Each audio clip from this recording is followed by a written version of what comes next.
Τι λέμε? Όλη ησυχία. Κάτσε να φαίνεται λίγο η κάμερα.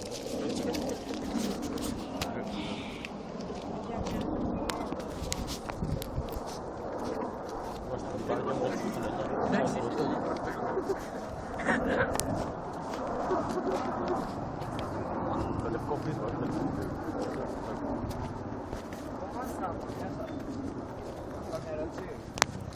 Ήρθαμε χθες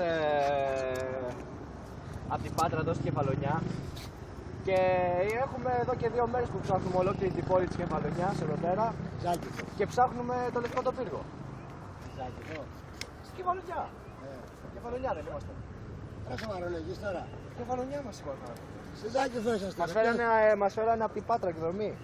Στην Κεφαλονιά είσαστε εδώ. Λογικά θα κάναμε στάση. Εντάξει, λευκό πύργο έχετε. Ούτε Κεφαλονιά. Λευκός πύργος ήρθε στη Θεσσαλονίκη ρε παιδιά. Θεσσαλονίκη. Μας δουλεύετε. Μας είπανε ότι θα μας πάνε στο... Ρε εσείς που είμαστε?